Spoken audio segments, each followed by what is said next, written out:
Tenemos una noticia y un aviso importante que dar a nuestros queridos centinelas. Marta, como reza, vamos a empezar, vamos a entrar en materia. Como reza Raúl Morales, experto y escritor sobre la Santa Compaña, además de testigo de su existencia.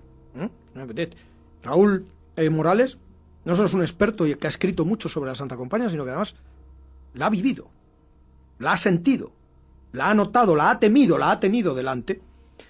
Él dice que, y abro comillas, la Santa Compaña es una historia de vida y de muerte, de pasiones, de venganzas, de amor y de desamor, de locura, de meigas y de meigallos, pero sobre todo de la melancólica y apacible sensación de superstición que anidan las gentes de Galicia.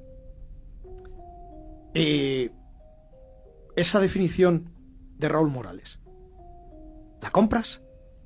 Relativamente, pero sí es cierto que expresa muy bien ese aire de melancolía y de arraigo con lo oculto que flota en Galicia. Porque vosotros, o quién de los que nos estén oyendo, puede negar que el enfrentarse al abismo de lo que es un bosque en la noche, un bosque oscuro, simplemente cuando estás paseando, yo soy muy aficionada al pueblo de Riaza. Y lo bueno que tiene Riaza es que tiene un núcleo urbano muy bien definido, pero cuando vas avanzando hacia las afueras te das de bruces con lo que es el bosque profundo. Y allí te puedo asegurar que se nota un cambio de energías, un cambio en la densidad del aire, un cambio en la calidad del sonido, que si esto lo extrapolamos al bosque profundo de Galicia, ¿quién no siente ahí el peso de lo que pueden ser los seres ocultos, los seres oscuros que nos acechan detrás de los árboles? Jesús, en esta lírica y poética definición de Raúl Morales, y ahora lo acaba de explicar muy bien Marta, ¿quién en un pueblo como Riaza, como Pedraza, hay pueblos preciosos, Patones, hay pueblos que son una auténtica maravilla, parece que están sacados de un cuento de hadas y que no están en Galicia, algunos de ellos, muchos de ellos no están en Galicia? Raúl Morales habla de apacible sensación de superstición. Hemos dado la tecla cuando nos metemos en esos bosques galegos o nos metemos en esos bosques castellanos o en cualquiera de la cornisa cantábrica, como puede ser en Asturias o en Cantabria, en Santander, que también hay una especie de Santa Compaña, aunque la llaman de otra manera. Estamos hablando ya de superstición y de sugestión, nada más empezar el programa. Es que yo creo que el problema es que hay un detonante, algo hay oculto que no conocemos, algo, yo creo que algo tiene que haber. Y luego es verdad, pues si hablamos de Juan Antonio Caravaca, en la teoría de la extorsión, cómo el testigo de lo paranormal adecua ese supuesto fenómeno ovni, ese supuesto espectro fantasmal, eso que encuentra, cómo lo adecua a su conocimiento, a su cultura, a la religión dominante en ese momento, a todo lo que podríamos llamar superstición, pero en realidad yo creo que hay un detonante, que algo hay. Además, yo no soy una persona que pueda decir, porque no lo he dicho en ningún programa, que soy un descreído, porque a mí me han ocurrido cosas paranormales y no precisamente en un bosque, en mi casa, estando en el baño, y yo me encontré con bueno, no puedo decir que fue la figura entera porque solo vi la parte del pantalón.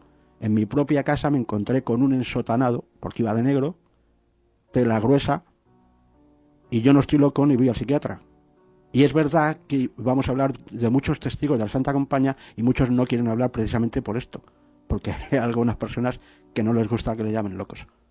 Pero entonces, todas esas personas que no les gusta que le llamen locos, todas esas personas que ocultan ciertas experiencias paranormales, ya no solo con la Santa Compaña, sino yo recuerdo perfectamente una frase que me dijo una vez Juan Rada.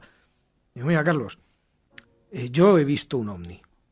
Yo recuerdo perfectamente una experiencia que tuve que parar incluso a un sitio a tomarme un algo, un local de carretera a tomarme un algo, porque estaba realmente... No quise contarlo porque no quería. En aquella época Juan Rada y sigue siendo una persona súper importante con respecto a la Crónica Negra, uno de los fundadores del semanario El Caso. No quería que me tomaran por loco. Entonces, si todo el mundo hiciera lo mismo y no contara sus experiencias, y vamos a centrarnos en la Santa Compaña, no habría fenómenos paranormales. Si nadie contara esas supuestas cosas que les ocurren, bien por la sugestión, bien por lo que sea, ¿vale? Por lo que sea, pero que ocurre, no habría fenómenos paranormales, Jesús. Bueno, pero hay personas que sí lo cuentan y lo que no quieren es que se dé su nombre o que se diga de qué población son. En fin, es que el fenómeno paranormal tiene un grave problema. Y es que normalmente cuando va el investigador no se produce fenómeno paranormal. Nos tenemos que fiar exclusivamente de lo que diga el testigo. Y lo que dice el testigo, que muchos entrevistadores o investigadores de lo paranormal hablan con los testigos y se dan cuenta que esa persona está diciendo verdad, su verdad, lo que él cree que ha visto, lo que él cree que ha oído, lo que él cree que ha sentido, es su verdad. Pero tú puedes ir, como yo, como estoy muy zumbado, me fui un día a la zona de la carretera de La Coruña a buscar a la chica de la curva y no, por supuesto no encontré a la chica de la curva ni encontré nada, pero claro, es que... Pues en la casa de campo de Madrid solo tienes que adentrarte y en las 6 o 7 primeras curvas vas a encontrar varias chicas en esas curvas, sin ningún problema, ya te lo digo yo, si es lo que vas buscando. Lo que quiero decir, como digo siempre, es que tú no puedes buscar el misterio, es que el misterio te tiene que encontrar a ti. Y te encuentra en el momento más inoportuno, cuando menos te lo esperas, y tenemos casos no de la antigua... no tenemos casos de la antigüedad, tenemos casos del siglo XX, del siglo XXI, donde la gente sigue viendo algo que ellos consideran que es la Santa Compaña. Y entonces el misterio no se puede cerrar a cal y canto, porque como dice Pablo, siempre puede haber un 1% que sea verdad, o que al menos el testigo crea que sea verdad y luego él lo interpreta a su forma y a su manera, de acuerdo con su cultura y de acuerdo con sus conocimientos. Es muy importante lo que estás diciendo, Jesús, ese 1% que puede ser verdad, ese 1% es muy poderoso. Y el por qué cuando el investigador va buscando ese misterio no lo encuentra, pues porque estamos posiblemente ante un agente inteligente, esa teoría del agente exterior, que controla lo que el testigo está viendo y lo adapta a su conocimiento, a su realidad, a la estructura mística de ese testigo. Según tus creencias, tú vas a interpretar de una manera lo que estás viendo y ese fenómeno se va a manifestar de una manera o de otra. Me estás queriendo dar a entender de que cada uno tiene una... En este caso, vamos a centrarnos, por ejemplo, en la Santa Compañía, que es del programa de hoy. Me estás diciendo que dependiendo de la mística de cada uno, de las creencias de cada uno, la Santa Compañía se puede manifestar de una forma o de otra. Sí, y lo vamos a ver según lo vayamos desarrollando, porque la Santa Compañía tiene muchos puntos en común con el mundo feérico, con el mundo élfico, muchísimas, tanto en la manera de manifestarse como en la manera de captar al testigo y de reclutarlo para formar parte de la procesión, y también en la manera de protegerse. Tiene muchos puntos en común con este mundo élfico, con este mundo feérico. Oye, Marta, la Santa Compañía, todo lo que has estudiado, ¿qué te dice al final? ¿Que son casos aislados que ocurren de vez en cuando? ¿O es más habitual de lo que pensamos? Es más habitual de lo que pensamos porque efectivamente el testigo tiene mucho miedo muchas veces, porque no solo se presenta, la Santa Compañía va asociada a un entorno rural, a un entorno aislado. ¿Siempre? Casi siempre, porque estamos hablando de que este entorno de la naturaleza tan poderosa es muy fuerte, entonces es mucho más difícil verlo en un entorno urbano, porque directamente no ha lugar, ¿no?, a que esas energías se puedan concentrar en un entorno urbano. Con lo cual sí es más frecuente que lo vea gente que está inmersa en ese mundo, ¿cómo describirlo?, más tradicional.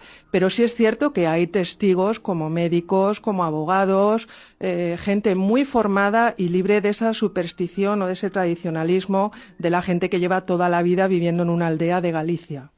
Los orígenes de la Santa Compañía ya por lo pronto llaman poderosísimamente la atención. La historia nos recuerda a Jesús Marta, que es una leyenda popular galega, arraigada en el siglo XVI y de origen celta. Pero ojo, de origen celta, arraigada en el siglo XVI, pero no olvidemos que en época sumeria ya había tablas de barro o de adobe donde se contaba la aparición de sombras, espectros, figuras fantasmagóricas relucientes. No sabría y no me atrevería, Marta, a darte la razón si relacionado con duendes, gnomos, seres féricos del bosque, elementales de la naturaleza, por llamarlo de alguna manera, pero realmente, hasta que no adoptan una forma de procesión y tienen la apariencia por la que en la actualidad se conoce a la Santa Compaña, es en el siglo XVI y en Galicia, ¿verdad? El origen de la Santa Compaña se remonta mucho más atrás.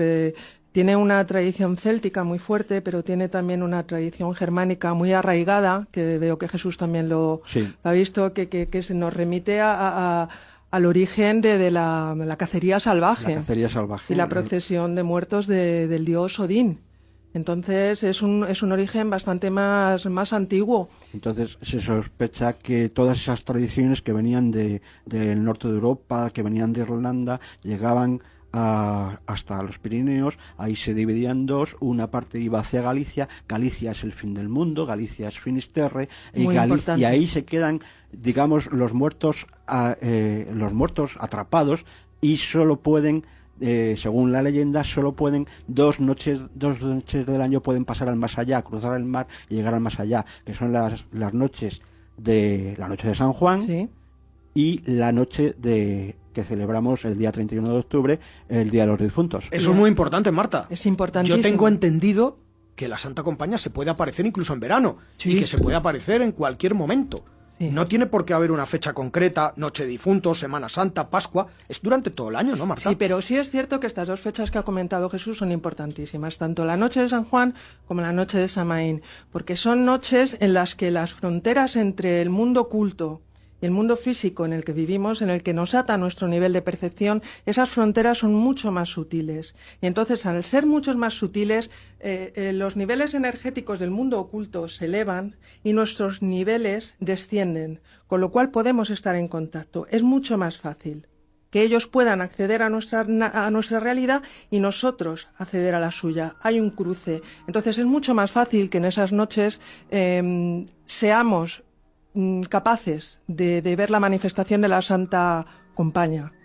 Y por eso tradicionalmente eran en estas fechas cuando los muertos que estaban errantes en este mundo, tenían la posibilidad de pasar al otro lado. Y porque además, y al hilo de lo que estás diciendo, es que no todo el mundo ve la Santa Compaña. No. Se dan casos de testigos dobles, una madre con su hija, la hija sí ve la Santa Compaña y la madre la escucha, pero no la consigue ver. Hay personas que de alguna manera, de forma natural o de forma mágica, están más dotadas para ver la Santa Compaña, y otras personas que no. Por ejemplo, muchos testigos son niños. Sabemos que los niños, cuando son pequeños, hasta los 7 años más o menos, tienen abiertos los canales de esa otra realidad, y se cuentan casos de niños que no han conocido a su abuelo fallecido, y esos niños están jugando con su abuelo, y si les dices, descríbeme a tu abuelo, aunque no ha visto nunca una fotografía de su abuelo, describen a su abuelo perfectamente, y saben perfectamente los padres que en realidad ese niño que no ha conocido a su abuelo o a su abuela, a ese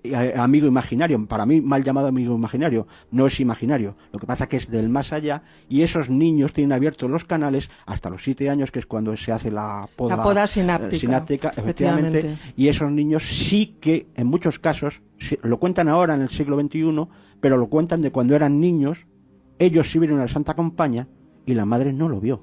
Es curioso que en este caso que estás contando de testigos dobles, en que uno sí es capaz de ver la Santa Compaña, pero el otro no, la tradición dice que si la persona que no ve se apoya, toca, pone el pie o pone la barbilla encima de la persona, o sea, establece un contacto físico con la persona que sí está viendo la Santa Compaña, en ese momento esa persona que no veía ve a la Santa Compaña, y se puede incluso crear una reacción en cadena, como un caso que hubo en Francia, que acusaron de asesinato a un muchacho que iba con su amigo por el bosque, y en un momento dado uno de los muchachos queda preso en la Santa Compaña.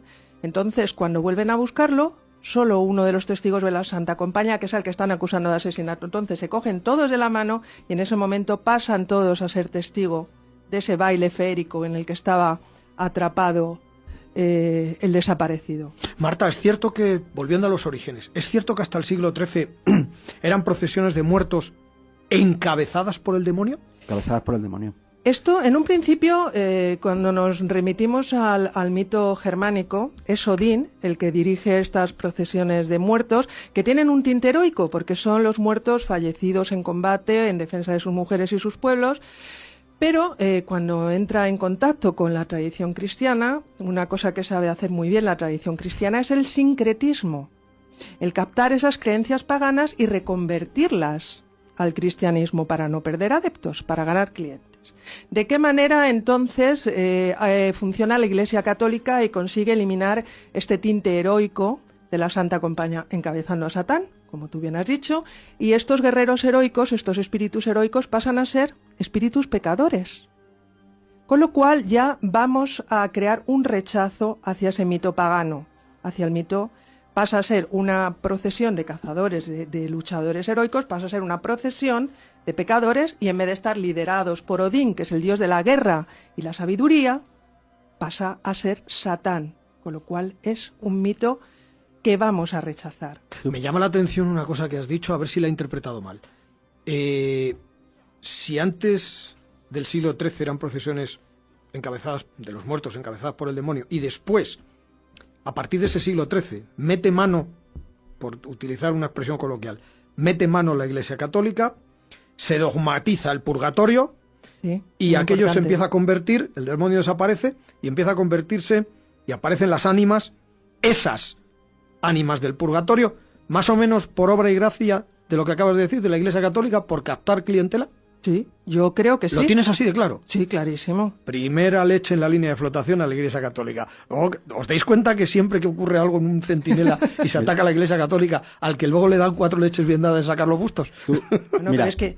Pero si es cierto, hay que decirlo. No, Mira. es que no se puede negar lo innegable. Tenemos un relato de un párroco hace casi 1000 años, en Interesantísimo. el año 1090, y tú fíjate lo que describe este párroco, Sí. que no tiene ningún desperdicio, la de cosas que ve. Estábamos hablando del mundo férico. Este señor ve una serie de cosas que os voy a relatar en breve. Muy interesante. Primero ve un ejército de caminantes de negro a pie junto a bestias que marcan el paso con gemidos. A continuación, una tropa de sepultureros acompañados de unos gigantes que portan una 50 de camillas y unos enanos de cabezas muy grandes que se apoyan en esas camillas. Sigue viendo 2 demonios negros. Fíjate, ahí estábamos hablando del demonio. 2 demonios negros que portan un tronco de un árbol donde se está torturando a una persona que está atada a dicho tronco. Y da la casualidad que esta persona a la que están torturando es un párroco conocido de este, Sí. que al parecer ha tenido una mala vida y tiene que expiar sus culpas. Es decir, el purgatorio en la tierra. Estaríamos hablando del purgatorio en la tierra. Sigue viendo cosas. Mujeres a caballo gritando sus culpas porque sus pezones están atravesados por clavos y las sillas están ardiendo. Las Eso sillas lo ve un cura. Un cura. Eso lo ve un párroco en Galicia y reconoce a otro párroco que es el que están torturando atado a un árbol. Y sigue viendo cosas. Un grupo de monjes y clérigos de negro que se lamentan y suplican. Y finalmente, un ejército de caballeros con armaduras y monturas negras que escupen fuego. Ahí estos caballeros, precisamente los de la cacería salvaje, o estos guerreros que iban detrás del dios Odín de la tradición germánica. Fíjate tú todas las cosas que ven y cómo podemos relacionar el mundo férico, Pero fíjate, el Jesús, mundo de las hadas, de los duendes, de estos... Fíjate, Jesús, qué desmitificación de los que decían que el vino de las misas lo rebajaban con agua. Marta. Pues es interesantísima esta visión que ha relatado Jesús, porque además nos remite al año 1090. Además está perfectamente documentada, porque la recogió en su historia eclesiástica el cronista inglés Orderic Vital, por si alguien quiere buscarlo, porque es curiosísimo todas las figuras que narra, con la perfección, con lo que además está unificando la tradición católica con la tradición de la cacería salvaje germana, porque esta visión se describe como la Menue Elequin, o sea, el nombre traducido sería la mesnada Elequin. Y que es todo esto que tú has trazado. Ahí se unifica a través de un cronista que está contando la historia de la Iglesia, unifica la tradición cristiana con la tradición germana. Y esa visión de este párroco, con tortura incluida a un compañero de profesión. Sí, y a las mujeres, perdona, es que se me olvidó Y decir, lo de los pezones atravesados. Sí, estas mujeres precisamente son mujeres que han abortado. Han abortado, efectivamente, sí. Y es que se me olvidó decirlo Sí, antes. sí, es verdad. O sea, está diciendo... Que parece más un aquelarre que una visión. ¿Me puedes decir en qué época ocurre eso? Año 1090. Sí, el año 1090. Año 1090. Hace casi 1000 años. Sí, sí. Año 1090. O sea, muchísimo antes del siglo XIII. Claro, Sí, claro. Y, por supuesto, muchísimo antes del arraigo fuerte siglo XVI o del boom de la Santa Compañía en el siglo XIX, Claro, ¿no? sí, sí, sí. Oye, la Santa Compañía, porque fíjate, se ha cambiado del año 1090. Fíjate que aquelarre vio aquel párroco, no sé, insisto, y repito la broma, por no haber rebajado bien el vino de la misa. Pero fíjate si ha cambiado la presentación de la Santa Compañía, que, bueno, decían, vosotros me decís si estoy equivocado, que se presentaba por 3 razones principalmente: para advertir, para castigar, para dar un mensaje. Ese mensaje por el que se presenta la Santa Compañía, que en teoría, insisto, que ha cambiado muchísimo de 1090, porque para dar este tipo de 3, para advertir algo, para castigar algo o para dar un mensaje, no es necesario esa parafernalia que vio este párroco en el año 1090. ¿Ese mensaje siempre es de mal augurio, Marta? No siempre. No siempre. O sea, que no hay que tener tanto miedo a la Santa Compañía, porque Bueno, yo es una de las cosas, junto con los visitantes del hay auditorio, es una de las cosas que más temo encontrarme un día. Es impresionante. De hecho, hay una tradición que dice que el diablo no sale a las 12 de la noche, sale a la 1 de la madrugada, porque a las 12 de la noche es cuando sale la Santa Compañía, con lo cual hasta el propio diablo respeta y no quiere encontrarse con la Santa Compañía. Con lo cual, ojo, desde luego yo no me gustaría encontrarme. De hecho, yo no me adentro en un bosque de noche. Le tengo demasiado respeto. Esas energías que percibo por la noche en un bosque no me gustan. No estoy preparada para ellas. No soy tan fuerte. Entonces te vas a perder las nuevas jornadas del misterio. No, que van por los tiros. No. Van por ahí, van por esos tiros. No. Si voy acompañada, entro, pero le tengo mucho respeto. Bueno, pues vamos a ello. ¿Para advertir de qué? ¿Para castigar qué? ¿Y para dar un mensaje cuál? Y si ese mensaje siempre es de mal augurio, ¿qué tipo de augurio? Tanto si es bueno como si es malo. Vamos por esa parte. ¿De qué nos puede advertir la Santa Compañía? ¿De qué? ¿Qué hemos hecho? Bueno, constantemente estamos haciendo cosas que no son relativamente buenas para que nos castiguen. ¿Y qué mensaje? Pues, por ejemplo, podrían advertir, como en la tradición germánica, las huestes de Odín, por ejemplo, siempre llegan a caballo, pero vienen volando y traen tormentas. Por ejemplo, a advertir de tormentas. De hecho, en la película El bosque animado, en una de las frases que dice, es que a lo mejor si viene la Santa Compañía es porque va a haber tormenta. Por ejemplo, pueden advertir grandes tormentas, podrían advertir, por ejemplo, inundaciones, grandes desastres naturales. Importante. ¿El castigo? Bueno, el castigo, como lo estamos asociando a la creencia católica, la cual la premisa es que todos vivimos en pecado y quieren controlar un poco, con todo mi respeto, siempre por supuesto, de que vivir bajo la premisa del miedo, ¿no? El miedo a que por ser humanos estamos abocados al pecado original, con lo cual se presupone que en nuestra vida diaria estamos continuamente pecando. Es un método de advertencia buenísimo que la Iglesia ha aprovechado, aunque sea de manera indirecta, para tener controlada a su feligresía. Tengamos en cuenta que además la Santa Compañía está muy asociada a un entorno rural, fuera de un entorno urbano, donde los comportamientos, digamos, más desenfadados y licenciosos se pueden ocultar de mejor manera, porque, por ejemplo, una de las figuras de la Santa Compañía que está asociada de una manera, digamos, más jocosa al mito popular es el de la Pantaruxada, que es que era cuando los amantes ilícitos en la noche iban a visitar a la mujer del panadero, a la mujer del herrero, para que no les vieran y no les pillaran en sus aventuras amorosas, se tapaban con una sábana. Con Y lo lo que cual, luego en todas las obras de teatro clásico se llamó el embozado. Efectivamente. Personas que se ocultaban bajo la capa, tapándose la cara, pues para cometer un acto delictivo o un acto sexual o cualquier otra cosa en la que no le interesaba que fueran descubiertos. efectivamente. Entonces, una manera para que la Iglesia tuviera un control indirecto sobre estas conductas, digamos, más desenfadadas en los entornos rurales, es un mecanismo de control estupendo la Santa Compaña. Y un mensaje de mal augurio o de buen augurio. Venga, ¿tenemos algún ejemplo que diga, pues mira, se apareció la Santa Compaña y dio este mensaje de mal augurio o dio este mensaje de buen augurio? Bueno, en general suele ser un mensaje de muerte próxima, el aviso de una muerte próxima. Pero, por ejemplo, en la zona de Castilla-León, la Huestia, tiene un tinte menos dramático que la Santa Compaña en Galicia, porque, por ejemplo, en la Santa Compaña en Galicia, la persona que la ve, la persona que es testigo, puede pasar a formar parte de la Santa Compaña y morir, o ver a una persona que está muy próxima a morir. Sin embargo, en Castilla... vaticina la muerte cercana, pero no tiene por qué ser la propia. Efectivamente. Sin embargo, en Castilla-León tiene un tinte, digamos, más amable, porque lo que hace es que está rondando durante 7 días la casa de un enfermo para recoger su alma en el último día a la tercera vuelta. O sea, no es que prediga la muerte, sino que va más bien acompañando para que ese alma no quede perdida. O sea, que digamos, por eso digo que no siempre tiene un tinte tan...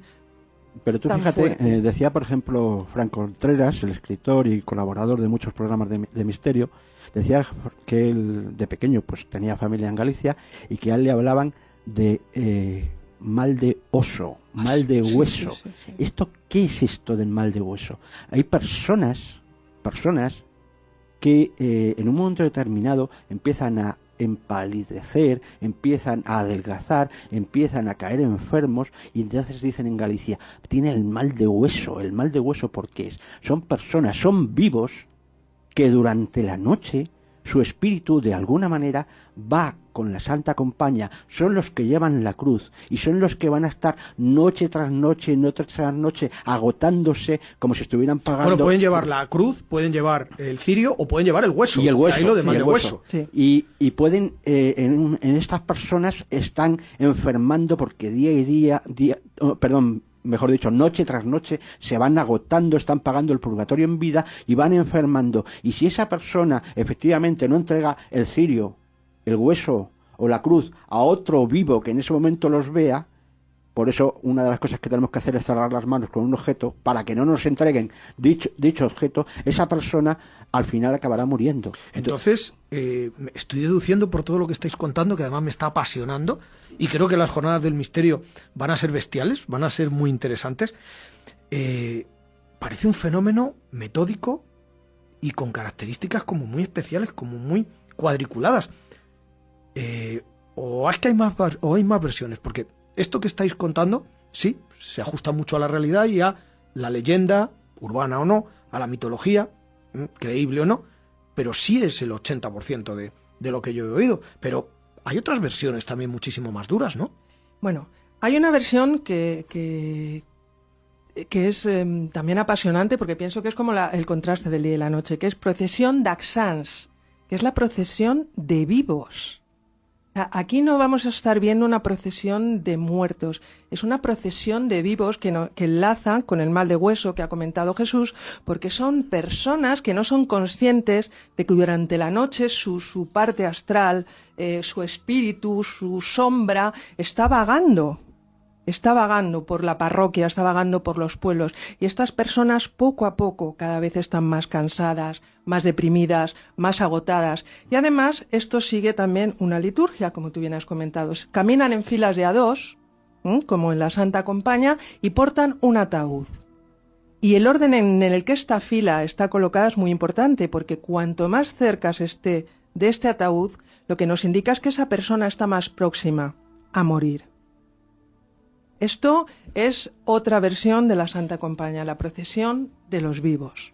O sea, tenemos la Santa Compaña típica, muertos o ánimas en pena, que suelen salir a partir de las 12 de la noche, como bien has dicho tú, pero ojo, el diablo no sale hasta una hora más tarde. Tiene respeto. La Santa Compaña es respetada por el propio Satanás. A partir de las 12 de la noche van en procesión, recorren errantes los caminos, los bosques, las cercanías de un pueblo y siempre de una iglesia, ¿no? ¿Por qué? Hay un antropólogo cuyo nombre ahora mismo no me acuerdo, así que no lo voy a decir. Sí, dice, que escribió, a ver, según lo que me vas a decir, lo mismo te digo yo. Que escribió un libro sobre la Santa Compaña y que hace una estadística de dónde, cuándo, por qué se aparece la Santa Compaña. Ackerman, creo que es Javier Ackerman, creo, ¿eh? Puede ser. Entonces dice que la Santa Compaña siempre se aparece o en lugares santos, como puede ser un cementerio, una ermita aislada en el bosque. En el entorno, no en el mismo cementerio. Dentro del cementerio no, ¿no? No, en los alrededores. En los aledaños. De hecho, se dice que la Santa Compaña primero va a la iglesia. Y allí en la iglesia... Enciende los cirios, coge el agua bendita porque llevan un caldero, sí, coge la cruz y el santo o santa de la localidad es el que en ocasiones encabeza la Santa Compaña. Entonces... Se hace carne. Eso es. El santo patrón de la localidad se hace carne. O el espíritu. O bajan la imagen como en procesión. No, yo pienso que más bien es una proyección astral, es una proyección fluídica, ¿no? Es un nivel de materia más sutil de lo que es una encarnación. Y decía que esa era el 60% de las veces. Pero hay otras veces que se aparece en lugares mágicos. Encrucijadas de camino. Fuentes sanadoras. Bueno, todos sabemos que un camino, una encrucijada de camino es una puerta al más allá. Totalmente, muy importante ese concepto. Lugares donde se ha aparecido la Virgen o los extraterrestres. Ahí ya me chirrías. No, muy importante lo que está diciendo. Sí, pues a mí eso, Marta, Jesús, ahí ya me chirriáis. No. Mezclar la Santa Compañía con lugar de apariciones también de extraterrestres, sí, que eso me lo tenéis que explicar muy bien, pues porque ya de por sí... Pregúntale a JJ Benítez, para el cual el 99% de las apariciones marianas son apariciones de extraterrestres. Ahí tienes tema para... Y anda que no me han dado a mí, para cortar. Anda que no me han dado a mí palos, Jesús, por decir que me parece una solemne barbaridad decir que la estrella de Belén es un objeto volador no identificado y que las apariciones marianas en un 90% de los casos son extraterrestres. Pero eso es en lo único, fíjate que admiro a JJ Benítez. Pero date cuenta... Fíjate que le admiro y le respeto, y eso es en lo único que me choca tanto, que es que no puedo. Pero es que hay una base... Por eso me has tocado extraterrestres con Santa Compañía. Porque hay una base que precisamente habla también de estos temas que estamos hablando, de religión y lo que no es religión, lo que es superstición.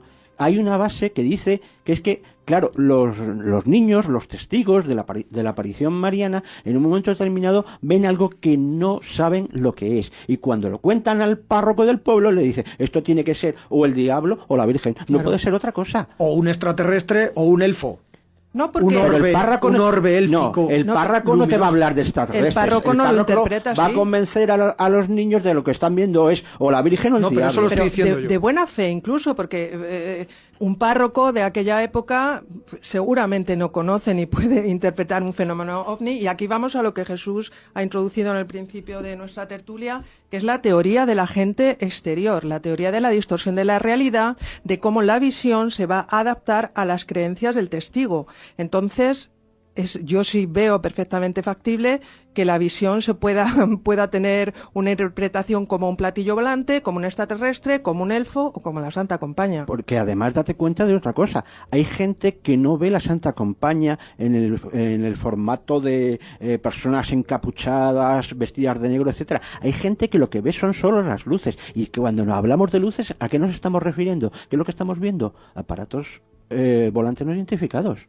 Luminarias, además que actúan de manera inteligente, porque otro de los fenómenos que está muy asociado a la Santa Compañía son las luces populares, Luz del Pardal, Ribera Oveja, Taburiente. Ya, pero a ver, la Santa Compañía, hablando claro, una procesión de fantasmas. Ahora ya lo asociamos con ovnis. Lo podemos asociar con elementales de la naturaleza, como por ejemplo un hada que suelta luz propia, con un orbe luminoso. Lo podemos asociar incluso, lo acabas de decir tú, Marta, con vivos en procesión. ¿No estamos ya desvirtuando demasiado la Santa Compañía? No, tú has visto un ovni. No, hombre, no, tú lo que has visto es una procesión de verdad. No, hombre, no, tú lo que has visto es un elemental de la naturaleza, era un elfo con luz propia, o un hada. Marta. Vamos a centrar esto de nuevo, que llevamos 1 hora casi de programa y no quiero que se nos escape. Es un fenómeno muy antiguo, es un fenómeno que tiene muchas implicaciones y es un fenómeno que puede ser tan amplio como el propio testigo. Pero sí es cierto que funciona dentro de unos parámetros porque en el entorno donde desaparece tiene ese tinte dogmático, ese tinte religioso, que eso es muy fuerte. Entonces eso sí va a impregnar a los testigos, aunque sea un testigo laico, aunque sea un testigo con un entorno sociocultural muy distinto, que ha ido a visitar a su abuela Galicia, siempre va a estar impregnado por ese aire de sutil melancolía de lo siniestro que puede flotar en Galicia, como has comentado tú al principio.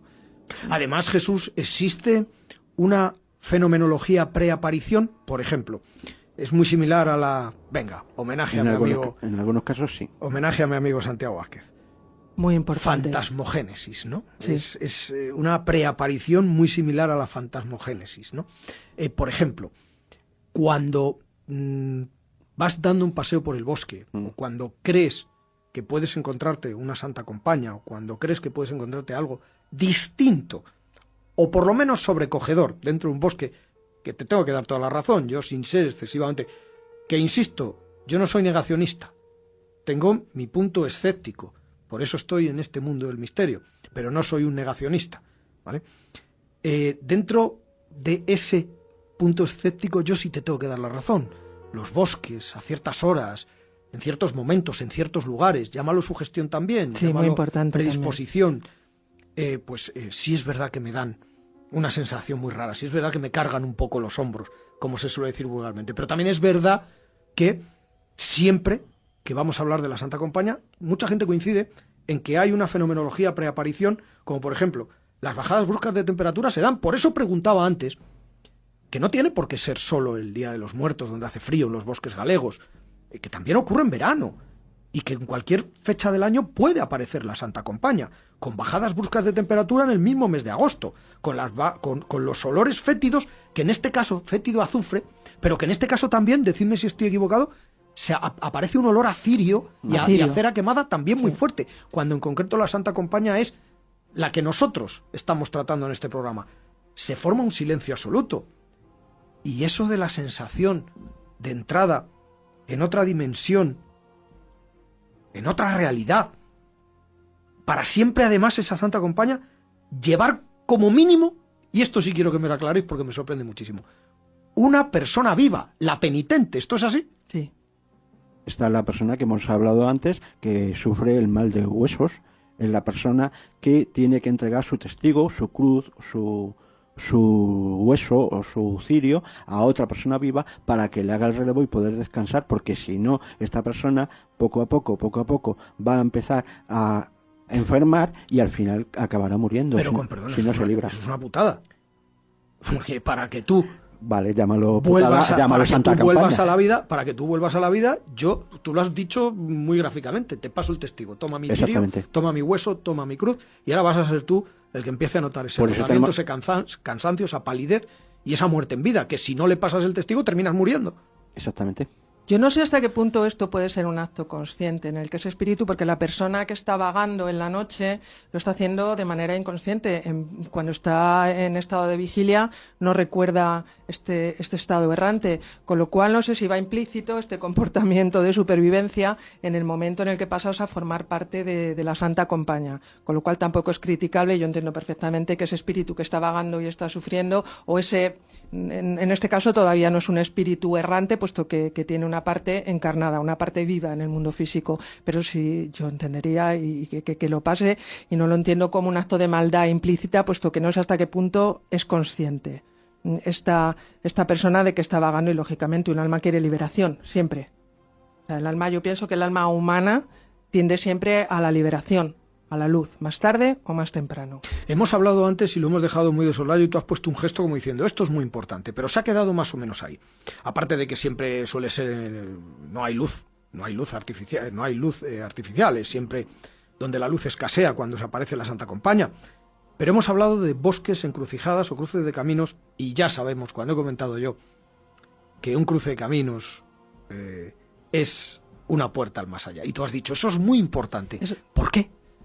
Porque Tenemos que tener en cuenta que son en los cruces de caminos, incluso hay tradiciones que dicen que hasta incluso las esquinas, todas las zonas donde se forman ángulos rectos, donde son entradas, son canales de entradas tanto de entidades negativas como de fantasmas. Incluso en la tradición taoísta china se dice que las esquinas deben de estar protegidas y compensadas energéticamente porque son puntos de entrada al mundo astral y puntos de entrada descontrolada de entidades negativas. Entonces, estos cruces de caminos son tradicionales por ser puntos de intercambio con entidades negativas, puntos en los que un alma puede ser captada por el diablo. Y vamos a ver por toda España, aunque por desgracia se ven cada vez menos, los cruceiros. Incluso hay cruceiros aquí en Madrid. Y los cruceiros son puntos de defensa contra los espíritus negativos, contra la posible captura del diablo y contra la captura de la Santa Compaña. En el momento en que somos testigos de la Santa Compaña y tenemos un cruceiro cerca, es muy importante que nos acerquemos, incluso nos subamos a los peldaños del cruceiro y lo toquemos. De esta manera estaremos a salvo de la Santa Compaña. Marta, otra cosa que la hemos ido nombrando sin profundizar. Y yo he dicho, siempre ante un único testigo, y habéis dicho, no siempre, pero ojo, quiero que lo desarrollemos. Porque me he leído un libro de Ackerman donde habla de, ante un único testigo, uno impresionable, fíjate, por lo general poco creyente, y que a la postre ejerza de contador, dando a conocer la visión de tan tétrico grupo al resto de sus vecinos. Esa es la persona modelo y esa es la persona que más posibilidades tiene de que la elijan. Poco creyente, impresionable, y siempre uno. Y cuando he dicho siempre uno de vosotros o los dos me habéis dicho, no. Hay casos donde hay dos personas y que incluso la otra ha llegado a verlo porque le ha puesto la mano encima o la ha tocado. Vamos a desarrollar esto, que es muy importante.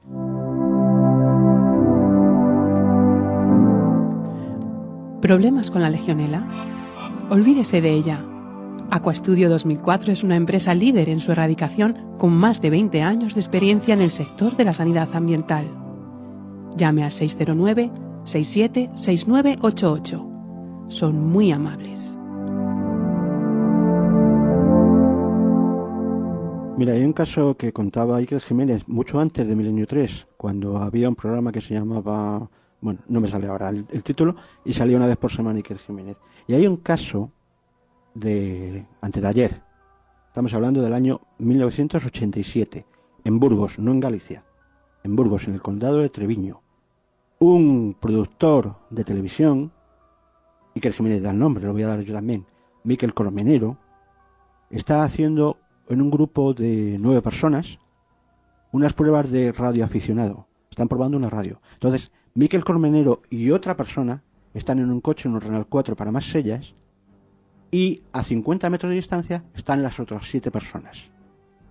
En un momento dado, ellos están en el Renault 4 en el camino, se acercan de frente 2 personas vestidas de oscuro, con capirote,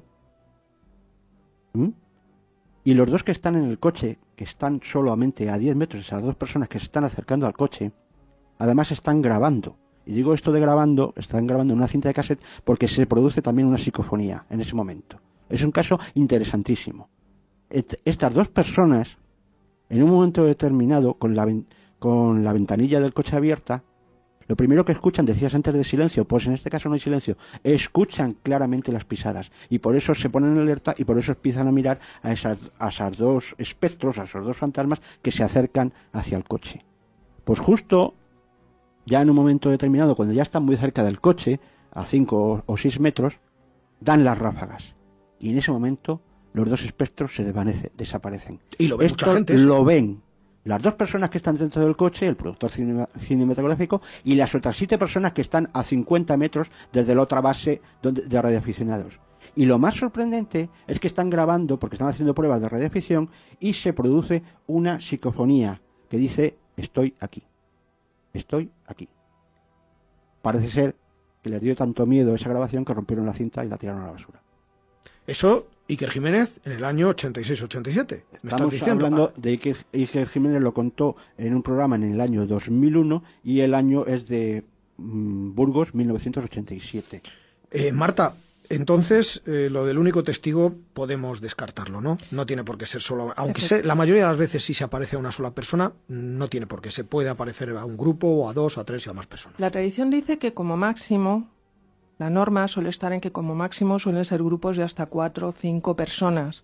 En principio, si tenemos en cuenta que la Santa Compañía tiene como propósito transmitir un mensaje, sería un poco banal intentar transmitir el mismo mensaje a 15 personas.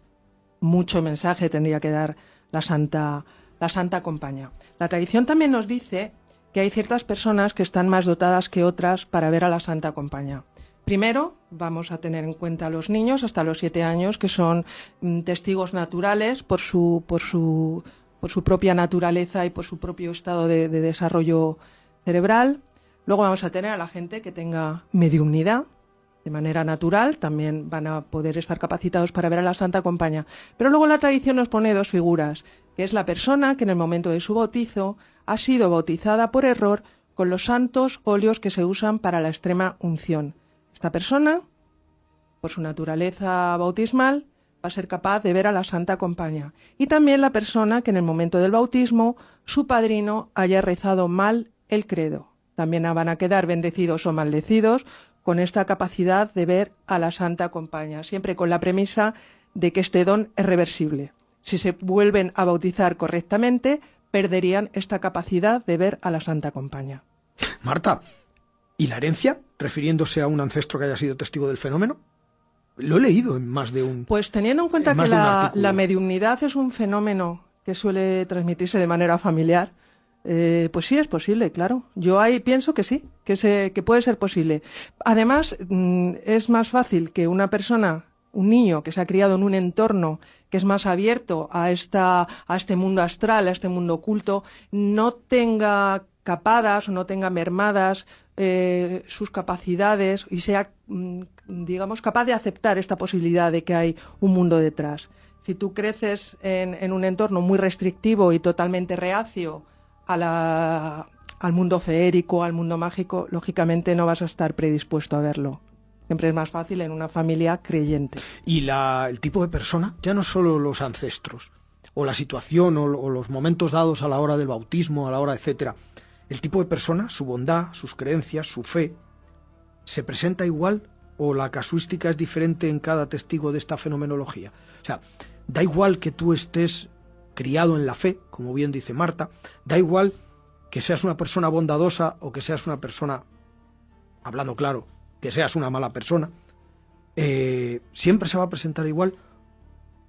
No es algo que yo concretamente lo desconozco. No sé exactamente cuál es el grado de bondad de una persona antes de ver o no ver. Lo digo a la hora de dar esos mensajes. Una de las premisas de la Santa Compañía es transmitir también un mensaje. Advertir y transmitir un mensaje. A las personas bondadosas, a las personas buenas, a las personas de fe, me imagino que la forma de aparición será diferente que tal vez, es una pregunta que estoy haciendo, a una persona fuera de esos cánones, ¿no? Lo que pasa es que a veces el testigo no es el que recibe el mensaje, no es el que lo ve por oportunidad, por ubicación, sí, y porque estaba allí, sí, y a lo mejor el mensaje va para otra persona. Hay casos espeluznantes, por ejemplo, el caso del doctor Pereira, un médico, una persona de ciencia, en principio una persona que no está influida por supersticiones ni cosas así, y este hombre, volviendo de otra aldea, de atender a un parto, a las 2 de la madrugada, regresa y se encuentra 8 encapuchados, en este caso van vestidos de blanco. Como monjes. Sí, pero de blanco. Como monjes, pero en vez de negro, que casi siempre van de negro, en este caso van vestidos de blanco. Luego hay otro caso que también vamos a ver, monjes vestidos de blanco y la gente del pueblo con su habituenda, habitual vestidura, mejor dicho. Sí. Estos 8 encapuchados vestidos de blanco, al frente de ellos va una persona muy pálida con una gran cruz. Van, en lo que decías tú antes, total silencio, un silencio, digamos, sepulcral, nunca mejor dicho, sepulcral, espectral, un silencio, total silencio, y un fuerte, como decías tú antes, olor a cera. Y resulta que esta comitiva de los muertos se para junto a la casa de Manolo el ferretero. Pues este doctor prefiere encerrarse en su casa, pero amigo, al día siguiente, ¿de qué se entera? De que Manolo ha muerto de un infarto en la tasca del pueblo. ¿El mensaje era para el doctor? ¿O es que venían a llevarse el alma de Manolo? Se cruzó con ellos de manera casual. Hay dos casos interesantísimos que están recogidos por Miguel Pedrero. Dos personas totalmente ajenas al mito de la Santa Compaña, totalmente ajenas al entorno sociocultural rural gallego. En concreto, un caso es en Costa Rica y el otro es en Nicaragua. El caso de Costa Rica es el de Delmir Pizarro.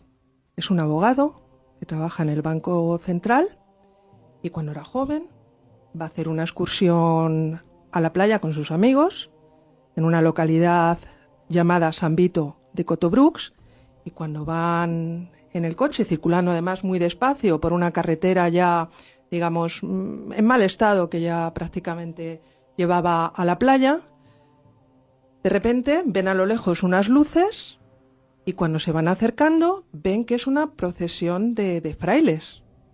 Se quedan muy sorprendidos y lo ven todos los ocupantes del coche, que en concreto eran 4. Y según se van acercando, les llama la atención que no hay ruido, se produce esta sensación de vacío, esta sensación incluso de tristeza que de repente les invade, y ven que van levitando, que no van tocando el suelo. Esta experiencia los dejó marcados, no sabían lo que habían visto. Y dio la casualidad de que años más tarde, en un viaje a España, ven en la revista Año Cero la imagen de la Santa Compaña, y ahí es cuando ellos interpretaron lo que habían visto 20 años después. Esto mismo le pasó al soldado José Rolando Castillo en el año 1983. Él formaba parte del ejército que combatía a la contra en la selva, y una noche, cuando estaban acampados, su mando les mandó a 200 metros al río a por agua, y fueron 2 compañeros. Cuando llegaron al río vieron que en la otra orilla del río había luces. En principio se pusieron en estado de alerta, se asustaron porque claro, en la selva y en plena guerra era muy fácil ser presa del ejército del bando contrario. Vieron que no había ruido, que en un principio se habían oído pisadas, pero ya no se oían pisadas y veían gente, veían figuras avanzando. Según pudieron ver con más precisión, vieron que eran ensotanados que iban levitando y que iban en fila de a 2 portando cirios. Lógicamente salieron de allí antes incluso de poder pensarlo. Cuando llegaron al campamento dieron la voz de alarma y salieron a buscar a estos posibles enemigos. No sabían quién era. O sea que la implicación histórica no solo se centra en Galicia. No, en claro. Cantábrica. Ya os he dicho en un principio que hay incluso estas apariciones muy similares, las hay incluso recogidas por nativos americanos en el norte de América. Y este chico lo mismo, tampoco conocía la figura de la Santa Compaña, la conoció también varios años después, tal y como recoge Miguel Pedrero, cuando vino a España y relatándole esta aterradora experiencia a una amiga. La amiga le presentó la figura de la Santa Compaña. O sea que esta gente no estaba predispuesta a interpretar esta aparición. Desmitificamos entonces por completo, aunque es la mayoría y son los orígenes en las tierras galegas, pero desmitificamos porque puede ocurrir en otro continente, ya no solo en otra parte de España. Incluso la cornisa cantábrica, que es lo más habitual, Cantabria y País Vasco, Asturias, sino que puede ser hasta en otro continente. Es sorprendente. Desmitificamos también que la Santa Compaña solo se une y se asocia a lo religioso. No, lo pagano también, deduzco. Sí, porque mira, esto nos lleva uno de los mitos de la Santa Compaña, cuando te encuentras con ella, o incluso de la estadea o figura principal que va presidiendo la Santa Compaña, es que la figura que va adelante nunca puede mirar hacia atrás. No puede mirar hacia atrás. Y cuando te encuentras con la Santa Compaña, nunca debes de mirarles la espalda. ¿Por qué? Porque no tienen espalda. Son huecos, son como de corteza. Esto nos une directamente a la tradición feérica que nos dice que las hadas no tienen espalda. Por eso las hadas nunca te dan la espalda. O sea, es que nos une muchísimo con el mundo con el mundo élfico, con la tradición élfica. Fíjate qué curioso lo que estás diciendo, porque vuelvo a nombrar de nuevo a la Iglesia Católica. Fíjate qué curioso, porque la Iglesia Católica no es precisamente una Dalit de creencias en el mundo férico. Bueno, es más, si lo decíamos antes, la Iglesia Católica trata de desmitificar y de desmontar esas procesiones de ánimas, cambiándolas incluso por un número de misas, con el fin de conseguir hacer desaparecer la maldición. O sea, antes se salía en Santa Compaña para hacer desaparecer maldiciones, y la Iglesia dice que con un número de misas se deja marchar del purgatorio a todas esas almas en pena. Bueno, pues todos sabemos que la Iglesia Católica las misas no las hace gratis. Entonces, pero es que además de eso, la Iglesia Católica no es, o dime si estoy equivocado, por lo que he leído, no cree en los mundos féricos, no cree en elfos, sí no cree en apodera nada. de estas creencias, sí se hace apodera uso... cuando le interesa. Claro, pero esto le interesa porque... Claro, porque no sé si hemos dicho que a partir del siglo XIII, cuando la Iglesia Católica impulsa el dogma del purgatorio, es cuando estas creencias que entonces... Sí, pero a base de misas. Hasta entonces hablaban... Claro, pero a base de crear ellas. misas.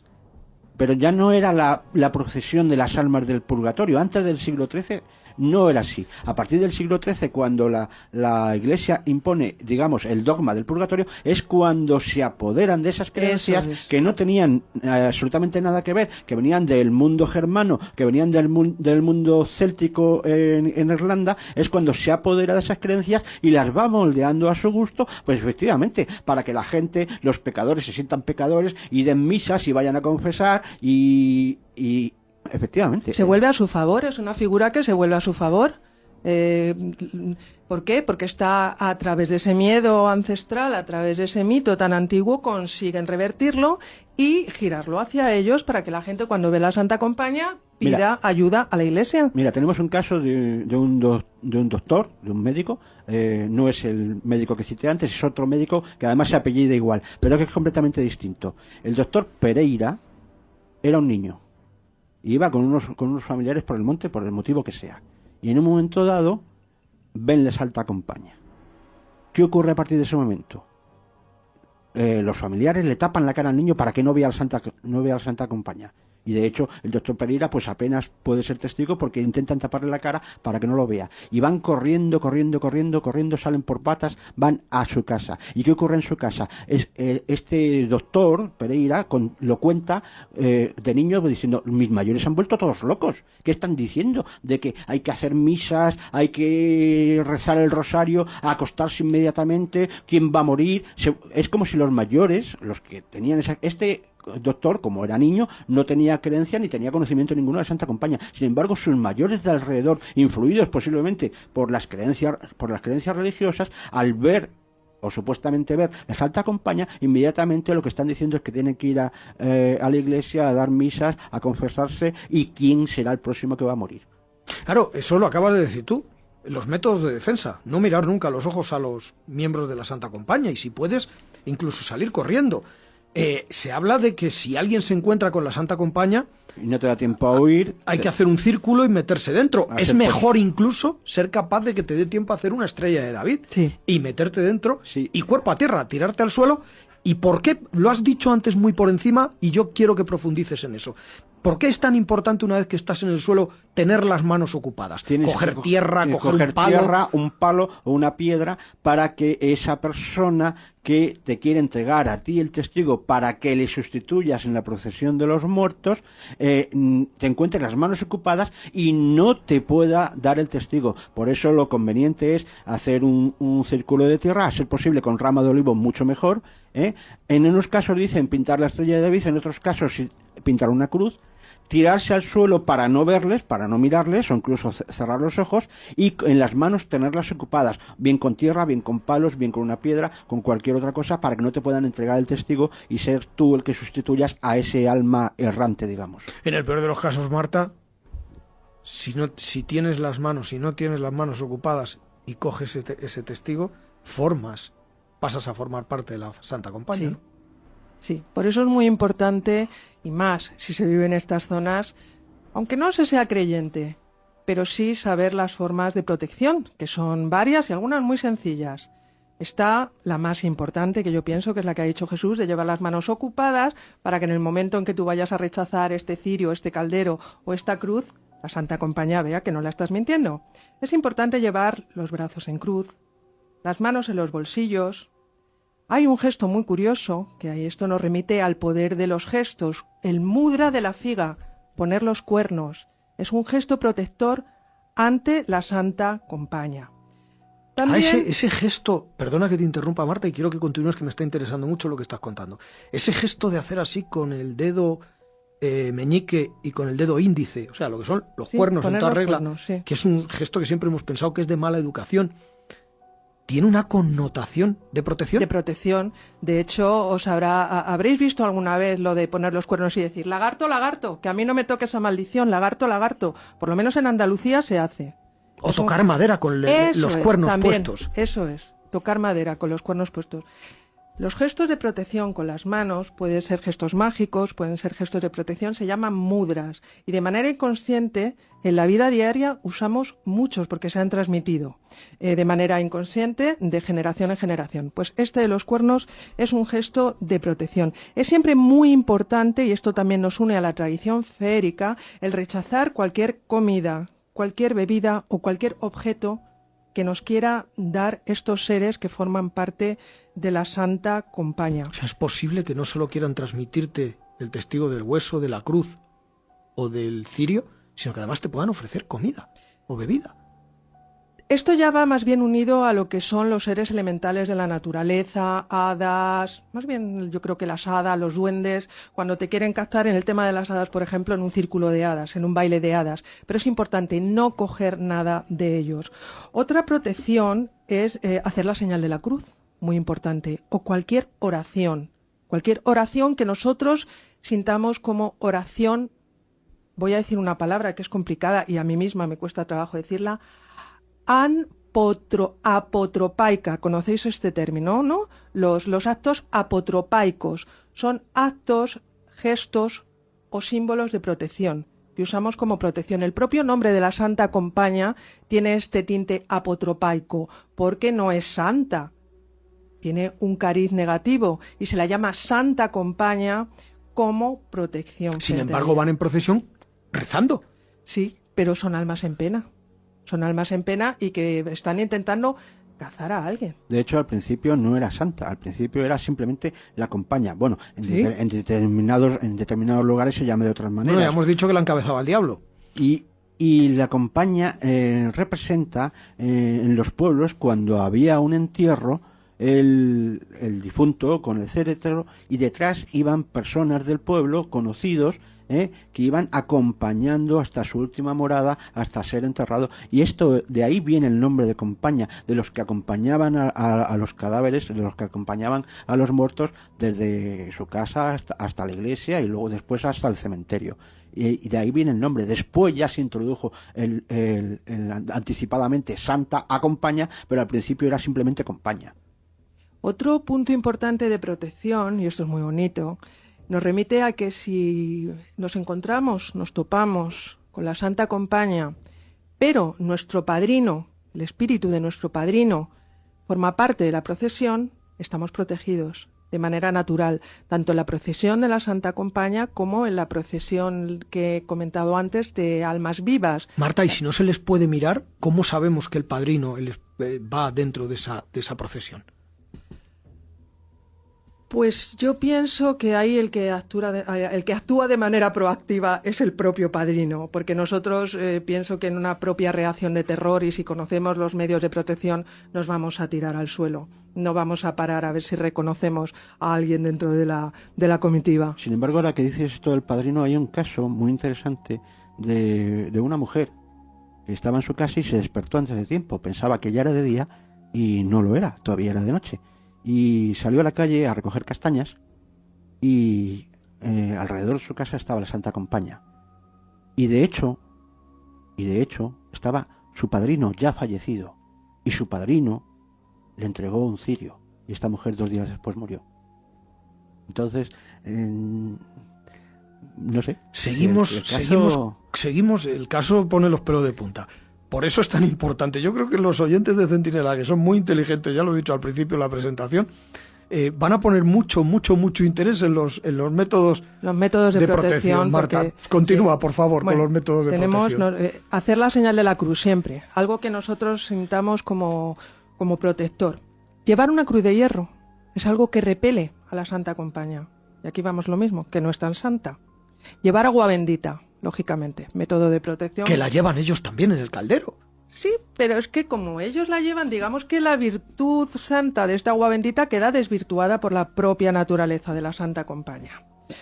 O sea, También, es un poco hacerles frente con sus propias armas. con sus propias armas, efectivamente. Como amuleto podemos llevar pan, sal o ajos. Es muy importante llevarlos en los bolsillos. De hecho, en estas zonas era típico, las abuelas, antiguamente por la zona de Galicia, la zona de Asturias, que te dijeran, que te relataran y te recordaran de manera vehemente estos métodos de protección. Y luego el último método que tengo recogido es el que hemos comentado antes, el de tocar o subirse a un cruceiro. Benditos cruceiros. Marta, la gente que se encuentra con la Santa Compañía, imagino que no piensa que se va a encontrar con la Santa Compañía, con lo cual no creo ni que lleve pan ni ajos en los bolsillos. Entonces, claro, lo mejor, imagínate, como nosotros vamos a hacer unas jornadas del misterio en breve, donde nos vamos a ir a algún sitio, ya ahora lo contaré al final, ¿vamos a tener que ir con ajos en los bolsillos cuando nos adentremos en aquellos bosques? Pues no estaría de más. O Porque... directamente salir pitando, montarnos en el coche y salir pitando, como han hecho otros nunca, casos. No, porque yo creo que nos va a dar cierto regusto el poder disfrutar de una experiencia así. Pero tal y como nos ha dicho Jesús en el caso del doctor Pereira, yo no creo que este hombre, desde su formación laica, su formación científica, saliera con ajos. Quiero decir que nadie nunca se espera encontrar la Santa Compañía. No, y además posiblemente todos los medios, si creemos en la Santa Compañía, todos los medios de protección sean efectivos, pero no siempre es necesario hacerlos todos al mismo tiempo. Y demos por hecho que no nos vamos a encontrar con la Santa Compañía porque vamos a ir nosotros a buscarla. Y generalmente el misterio es quien nos encuentra a nosotros, no nosotros encontramos el misterio. Existe el caso de unos hermanos que van al atardecer, no eran las 12 de la noche, simplemente ya había oscurecido, y van a ver una carrera de motos cerca de, no lo diré, de donde sea, ya lo buscaré. Y van a ver una carrera de motos. Entonces, por el camino, otra vez encuentran ese silencio sepulcral, como pasar a otra dimensión, un silencio absoluto, toda la naturaleza es como si hubiera muerto, ese silencio secuestral, y ven acercarse efectivamente comitivas de luces de la Santa Compañía. ¿Y qué ocurre? Pues simplemente uno de los hermanos, el que relata esta historia, aunque él dice que no cree en estas cosas, por si acaso, al ver lo que se viene encima, hace un círculo en la tierra, les dice a todos que se metan dentro y simplemente con las manos hacer la señal de la cruz, y con esto ya es suficiente. Todos los hermanos ven pasar la Santa Compañía, pero no les ocurre nada. ¿Tú sabes en el atletismo las carreras de relevos? Si te vienes a las jornadas de misterio, estate preparado, que como me encasqueten a mí algo, te lo voy a dar a ti rápidamente. Te paso el testigo y echo a correr. Lo pondré en el... No sé hasta qué punto... Yo de verdad me estoy pensando muy mucho con lo que me estés contando, si cambiar la temática de las jornadas del misterio, Marta, De todas maneras, hay una frase que todos conocemos que es: las meigas no existen, pero a verlas, haylas. Yo creo que cualquiera que vive en este entorno cree, pero no cree. Quiero decir, yo conozco el caso personal de una persona en Galicia que es muy descreída, no cree absolutamente en nada. Y estando un día de paseo por el campo, uno de los integrantes del grupito se escondió. Pues teníais que ver la cara de susto de esta persona, porque era la zona de influencia, o la zona que por tradición correspondía a la bruja del Requeixo. Y estamos hablando de una persona que no era creyente. Hasta que encontraron a la persona que había desaparecido, que se había escondido aposta, estaban todos desesperados. Tenían miedo. Y estamos hablando de gente no creyente. Y de día. La bruja del Requeixo. Y como esta persona se había escondido, ¿dónde está? Sus tíos, que son gallegos de pura cepa, estaban realmente preocupados. Porque oye, Marta, siempre andemos con cuidado. Aparte de la relación con el mundo férico, me llama mucho la atención. No no sé si esto es hilar muy fino. La relación que puede tener la Santa Compañía con los Shadow People, los agentes sombra. Sí. La leyenda urbana dice que la gente sombra son espíritus perturbadores con forma humana. Algunos incluso señalan que estas siluetas negras pueden ser violentas y amenazantes, mientras otros afirman que son neutrales y son habitantes de otra dimensión desconocida, pero que no tienen la más mínima intención de hacer daño. Hay una investigadora que yo admiro y que la he leído y la he escuchado en alguna ocasión, que se llama Heidi Hollis, Sí. que ha catalogado de entidades sobrenaturales malévolas lo que es este efecto de Shadow People, de gente sombra, ¿no? Sin embargo, y esto quiero que me lo aclaréis muy bien, la ciencia dice otra cosa. Diversos especialistas de salud mental, como los psiquiatras Claire Oakley y Amit Malik, y la experta en parálisis del sueño, Muy ¿vale? importante. Acabo, creo, de dar con la tecla. La experta en parálisis del sueño, Shelley Adler, y el doctor Herbert Covey, asocian las experiencias con figuras de las figuras sombra, que asociamos a la Santa Compañía, que ya es lo que me faltaba por oír, algunos trastornos psiquiátricos, condiciones fisiológicas, parálisis del sueño y uso de drogas como la cocaína y la metanfetamina. ¿Por qué estoy contando esto? Yo no estoy diciendo que todos los que han visto a la Santa Compañía iban de oruso hasta arriba, se habían metido caimadas en vena. No estoy diciendo esto. Tampoco quiero decir lo que he dicho de este cura que dio varias misas sin rebajar el vino. No estoy diciendo esto. Pero sí estoy diciendo que me parece un poquito exagerado. Porque a mí, la gente sombra, primero, no tengo una excesiva creencia en este fenómeno supuestamente paranormal. Y en segundo lugar, creo que asociarlo con la Santa Compañía es un error. Pero estáis aquí, Marta y Jesús, para tratar de sacarme de ese error. Marta. Bien, la tradición de la gente sombra es muy antigua. El concepto de sombra es muy antiguo. Nos podemos remitir a los egipcios, que llamaban a la sombra Kaibut. Ellos pensaban que el Kaibut era una de las 7 almas que cada persona tiene. También nos encontramos en el Imperio Romano con la presencia de la sombra, denominada por ellos umbra, o la forma, que era el fantasma de aquellos que han ido a un lugar llamado la Tierra de las Sombras. La Tierra de las Sombras estaba ubicada en el inframundo. En Grecia también se conoce el concepto de sombra, que va ligado a Zeus. Cuando una persona acudía al templo de Zeus, podía encomendarle el cuidado y la custodia de su sombra. Pero esto, a la par que era considerado un privilegio, también se consideraba un hecho terrible, porque era perder la sombra. Y tenemos una parte del mito de Zeus que nos lleva directamente a la presencia de los seres oscuros, que es la figura de Zeus Licaión. Zeus Licaión va ligado a un tipo de mito que eran las fiestas arcadias. Zeus Licaión presidía el banquete de los dioses durante las fiestas arcadias. ¿Y en qué se basaba este banquete? En un sacrificio humano. Comían seres humanos, practicaban un sacrificio. Por eso, del mito de Licaión procede la licantropía, el hombre lobo. Aquellos que eran malditos por la sombra pasaban a ser hombres lobos, vampiros y almas oscuras, seres de la noche. Esto nos va a unir a la Santa Compañía, son seres de noche. Siempre dentro de lo que hemos dicho desde un principio, cómo se adapta el mito y cómo se adapta la visión a la creencia y al entorno cultural del testigo. Pero no son sombras. Lo que la gente ve en la Santa Compañía no son sombras. Pueden ser espectros, pero no en forma de sombra. Pueden ser monjes encapuchados, pero no en forma de sombra. Pueden ser cuerpos que levitan, pero no es en forma de sombra. Es más, pueden ser hasta tangibles. Sí, y el hombre sombra no es tangible, no.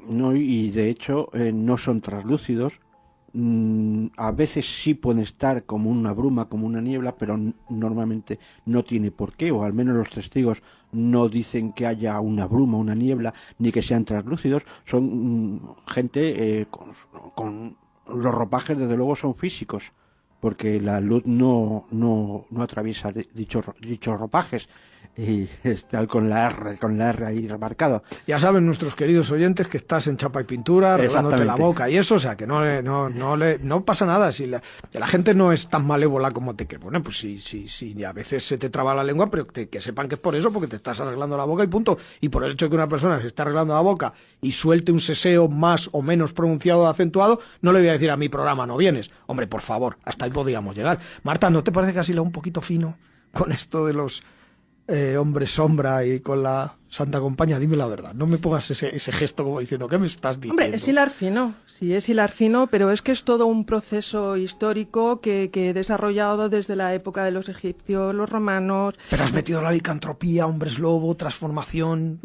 Sí, bueno, es simplemente tenemos en cuenta la figura del egregor, esa sustancia sutil que se puede generar cuando un sentimiento, cuando una creencia va siendo cada vez más fuerte, y puede crear un ser real, con entidad propia, externa a nosotros. Y aquí recientemente habéis hablado del experimento Phillips, en la creación de un fantasma, cuando realmente esa entidad que se había creado de manera aleatoria, además uniendo datos muy multidisciplinares, porque el perfil de cada una de las personas que formó parte de este experimento Phillips era muy distinto, y al final se creó un fantasma, se creó un egregor, se creó una identidad. Entonces, una creencia que viene de tan antiguo, tú has hablado al principio incluso de la época sumeria, yo he hablado hasta de mitos de los nativos americanos. Este mito puede cobrar entidad física, más sutil, lógicamente, que nuestra materia carnal, pero puede cobrar naturaleza y puede cobrar incluso consciencia. Entonces, el unirlo a la gente sombra, bueno, sí, no es directamente el mito de la Santa Compañía, pero sí pienso que está relacionado. Es que además, cuando tú ves algo en el bosque o en cualquier otro lugar que te llama la atención, tú lo defines con las herramientas de tus conocimientos que tú tengas para definir eso. Pero ¿a quién le dice en el año 1999, en Parada Seca, cerca de Cabeza de Manzaneda, Ourense, a Leodoro Núñez lo que vio? Leodoro Núñez, que no fue el único testigo, que había más personas del pueblo con él, vieron a dos personas, a dos espectros, a dos algo, lo que fuera, como siempre, encapuchados de negro, no se les veía la cara, y con luces mortecinas, con pequeñas luces. Y si se lo tomaron en serio, que hasta llamaron a la Guardia Civil. ¿Quién le dice que eso que vieron era la Santa Compañía? ¿Quién le dice que eran hombres sombra? ¿Quién le dicen que era el enlutado este que apareció en el túnel de Alaurín, que no solo lo vieron las personas que tuvieron un accidente por culpa de él, sino que también lo vieron dos serchanzas, y que ha sido publicado por muchísimos medios del misterio? ¿Quién nos dice qué es lo que hay detrás de estas apariciones que, como he dicho antes, yo creo que existen? Lo que no sabemos es darle una explicación ni un porqué. ¿Quién nos dice qué son esas cosas que vemos? Si son de la mitología, si son espíritus, si son hadas, duendes, etcétera, etcétera. ¿Quién nos dice exactamente qué es lo que estamos viendo? Cada uno tenemos que interpretarlo de acuerdo con nuestro razonamiento, con nuestra base cultural y con nuestra base, digamos, de creencias religiosas. Incluso aunque uno no sea religioso, puede tener en su inconsciente, porque a lo mejor de pequeño como yo hemos ido a un colegio de curas, y aunque ahora ya no piso la iglesia ni por recomendación del médico, eso ha quedado ahí en mi inconsciente metido, y posiblemente si yo me encontrara, ojalá que no, con la Santa Compañía, posiblemente por mi formación lo acusaría a motivos religiosos, lo acusaría a las almas del purgatorio que están pagando sus penas. Marta, ¿crees en la Santa Compañía? Sí, creo en la Santa Compañía. Sí.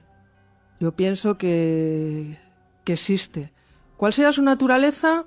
ya hemos visto que hay muchas posibles explicaciones, pero incluso me has dicho que cómo he podido relacionar la sombra con la Santa Compañía. En la Biblia, en un libro que se llama el Libro de los Números, en el punto 14.9, para maldecir a una persona se le decía que la sombra parta de ti, que la sombra te abandone.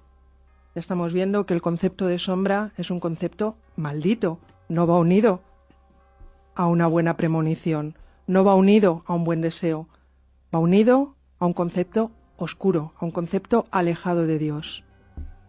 Jesús, ¿para qué me lo vas a preguntar? Ya te digo que yo me creo todo, porque a mí me han ocurrido cosas muy extrañas, por tanto me lo tengo que creer. Si me han ocurrido a mí, ¿por qué no le pueden ocurrir a los demás? ¿y tú por qué sabes que te iba a preguntar eso? Si no te iba a preguntar eso, si di por hecho que crees en ello cuando nos estás dando un montón de testimonios. Solo quería preguntarte si tienes algún caso más que contarnos antes de llegar al final. Ah, pues muchísimos, muchísimos. Hay un caso muy interesante que contaba precisamente... Pero bueno, ya doy fe de que crees en la Santa Compañía. Ojalá te la encuentres, hombre. Ojalá mira, te la encuentres y te encasquete en un cirio pues ahí mira, bien puesto en toda la mano. durante toda mi vida he sido Boy Scout, durante toda mi vida he ido muchísimas veces al bosque, al campo, en acampadas de 2 días, de 15 días, y no me he encontrado jamás No dejas de con nada sorprenderme, extraño. Jesús. Con nada extraño. Conociéndote como No me he eres. encontrado nunca nada extraño en el bosque. Conociéndote como eres, lo podemita que eres, y resulta que has estado en un colegio de curas, has sido Boy Scout, solo te ha faltado, ¿eh? Me voy a callar que el programa de la semana pasada ya llevó la dosis que tenía. ¿Qué tendrá que ver los Boy Scouts con la OGE? Vamos a ver. Hombre, tú me dirás. Simplemente asociación juvenil y ya está. Es una broma, sí es que me gusta tocarte las narices. Bien, vayamos por partes. Hay un caso muy interesante que contaba también Fran Contreras, el caso de una mujer del siglo XXI. Es más, su profesión es conductora de un camión. Y lo que cuenta Beatriz, con sus propias palabras, porque Fran Contreras pone la grabación, le hizo la entrevista, es que ella en un momento determinado... ¿Cómo se nota que escuchas a Santi Camacho? Escucho a Santi Camacho, escucho a Iker Jiménez, escucho a Santiago Vázquez, escucho a todo el mundo siempre que tenga tiempo. ¿Escuchas hasta a Carlos Bustos? A Carlos Bustos cada vez menos, porque cada vez es más del Madrid, pero bueno, no por eso. Pues nos cuenta Beatriz que en un momento determinado, conduciendo también por la zona de Galicia, tiene una necesidad, tiene que hacer sus necesidades y para cerca de un pueblo. Ella encuentra una vereda por la que puede meter el camión y para cerca de las luces de un pueblo. En ese momento se oculta entre unos matorrales para que no se la vea desde la carretera principal y en un momento determinado ve, porque no oye nada, a una serie de gente que se acerca hacia ella. Son 3 personas, los 3 primeros van vestidos de blanco y con capirote, y los de detrás son gente del pueblo, gente normal y corriente. Ella en ese momento no se da cuenta, pero luego reflexionando sí, estamos en verano, y se da cuenta de que van demasiado abrigados. Y como quiera que se acercan y no oye absolutamente nada, no oye los pasos, otra vez la campana esta de irrealidad, de silencio, se asoma bien y ve que es que estas personas que van como en una procesión, como en una romería, no tocan el suelo, están a 1/4 media del suelo, van como flotando, no tocan el suelo, por eso no los oye. Sale disparada, apenas le cuesta abrir la puerta de su camión y sale a toda velocidad. Cuando coge el camión, resulta que no sabe exactamente por dónde ha entrado en esa vereda y entonces da una vuelta y encuentra en medio del monte una pequeña ermita, una pequeña iglesia y un cementerio. Y resulta que la historia no acaba aquí, porque se lo cuenta a un amigo y el amigo le dice, bueno, pues será todo imaginaciones tuyas. A lo mejor es que, yo qué sé, había una procesión esa noche, hay gente que hace procesiones de noche, por lo que sea, y dice, vamos a ir de día. Vuelven de día. Efectivamente, encuentran la iglesia existe. El cementerio en medio del monte también existe.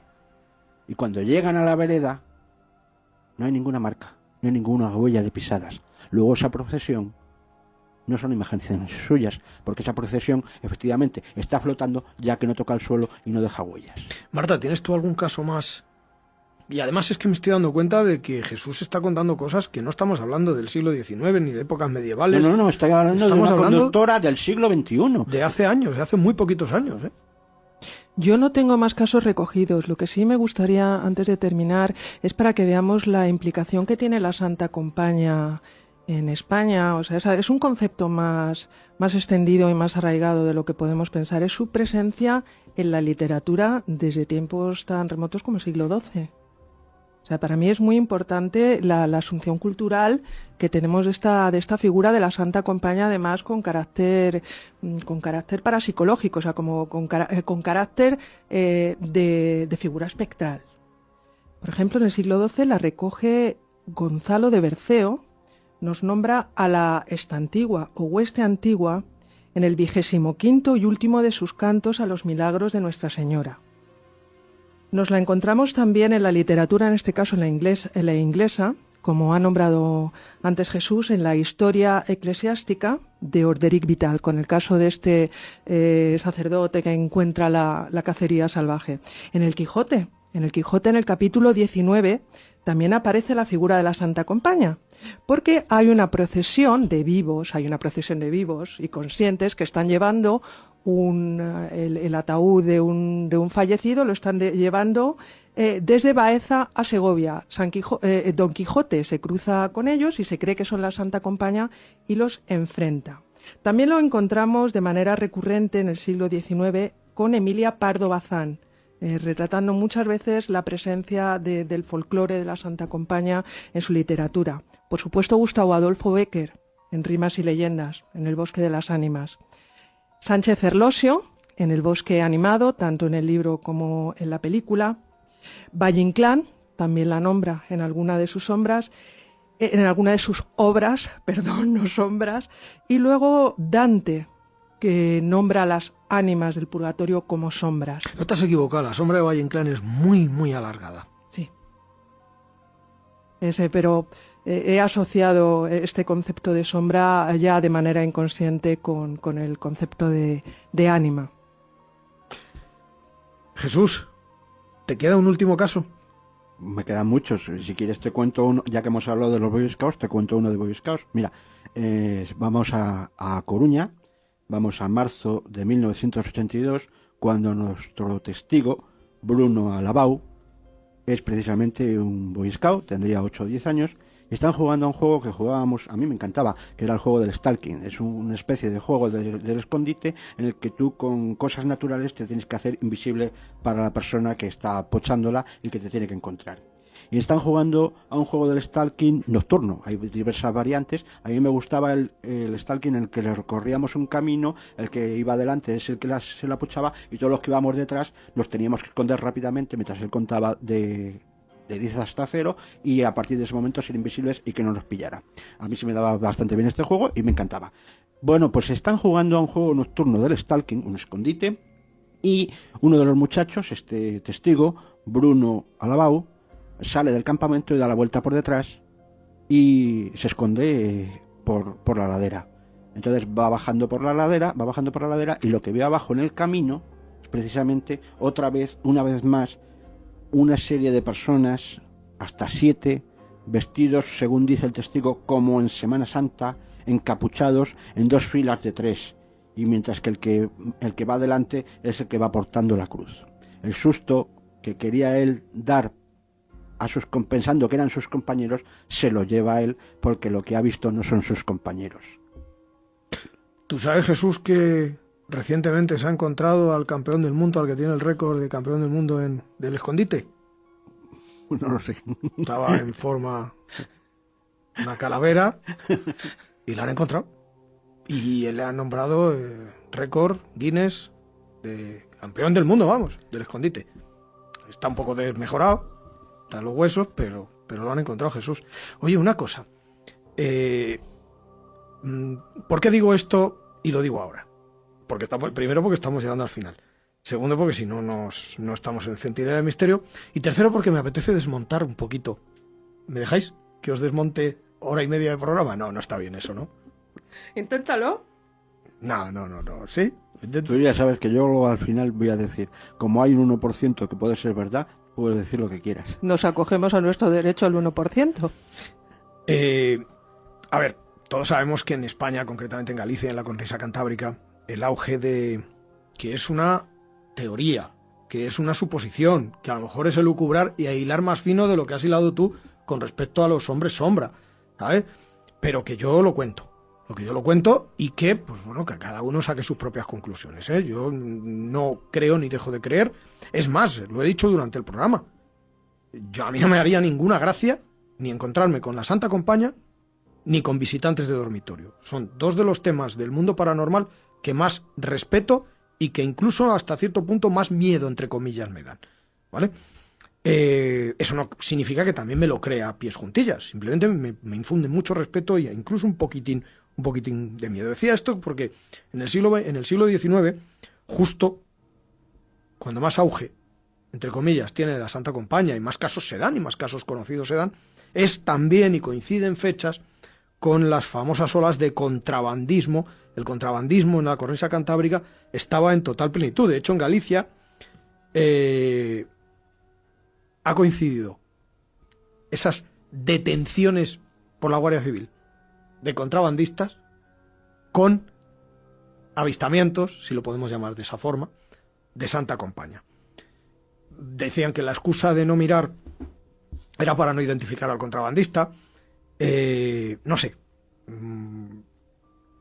No quiero, bajo ningún concepto, desmontar un programa que me ha gustado, me ha quedado lírico, bonito y además de los más interesantes que hemos hecho últimamente. Pero y no solo contrabandistas. Yo me acuerdo perfectamente de un capítulo de Curro Jiménez, de bandoleros, donde se disfrazaban precisamente de monjes para cometer sus tropelías. Por supuesto, los contrabandistas, los bandoleros... Los contrabandistas cruzaban el monte con esas luces tipo candil, porque no había otro tipo de luz. Pueden ir vestidos de monjes precisamente para asustar a la gente y que no se acerquen a las rutas de estos contrabandistas o de estos bandoleros o de lo que tú quieras. Efectivamente, claro que puede haber muchos casos así y siempre nos podemos acoger al 1%. Al 1%, estabas pensando lo mismo que yo. Si el 1%, imagínate, queda el 99% para posibles explicaciones de contrabandistas, marrulleros, amantes clandestinos, pero ese 1% es el que nosotros estamos justificando y defendiendo, porque habría muchos contrabandistas